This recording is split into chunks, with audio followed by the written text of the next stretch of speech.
So దీని మీద రకరకాల మంది స్పందిస్తూ జరిగిన దానికి ఎవరు బాధ్యులు అంటే డెఫినెట్ గా బన్నీ కాదు, ఎవరైనా వెళ్ళొచ్చు. మీరు రాజకీయవేత్తలు ఏదో లారీల మీద జనాలు తీసుకొచ్చి మీటింగ్ పెట్టుకుంటారు, మీకు గ్లామర్ లేదు కాబట్టి, అంతేనా? సో వాళ్ళు అక్కడ తొక్కిసలాడు జరగదు. అడుగు అందులో బిర్యానీ ప్యాకెట్ బీర్ బాటిల్ ఇస్తే మనం చూస్తున్నాం, అన్ని అందరికి తెలిసినవే. It all known secrets.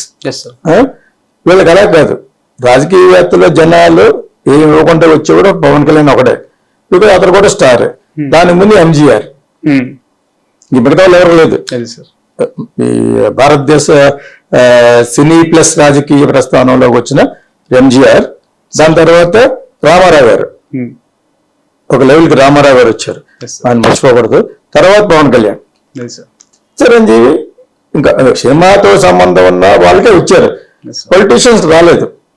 అంచేత ఇక్కడికి ఏదో మీరు సంపాదించుకుంటా వచ్చారు, నాలో ఆవేదన కూడా ముందు చెప్పేస్తాను అనమాట. అది ఎవడో ఎమ్మెల్యేకి వెళ్తున్నాడు, ఇది దమ్ముంటే ఇక్కడి నుంచి ఇండస్ట్రీ మూవ్ చేయి. ఇక్కడ నుంచి మీరు విడిపోయారు, మీరందరూ ఏ డిసైడ్ చేసుకుంటారా? ఆంధ్ర వాళ్ళు ఉండకూడదు, అక్కడ ఏమో తెలంగాణ వాళ్ళు ఉండకూడదు అని. దమ్ముంటే మూవ్ చేయండి. పిలిచి చెప్పేది నన్ను కాక మన ఎమ్మెల్యే ఇలా సంపాదించుకున్నాం అలా సంపాదించుకుంటా వచ్చారు, ఎవరో చెప్పేది నాకు.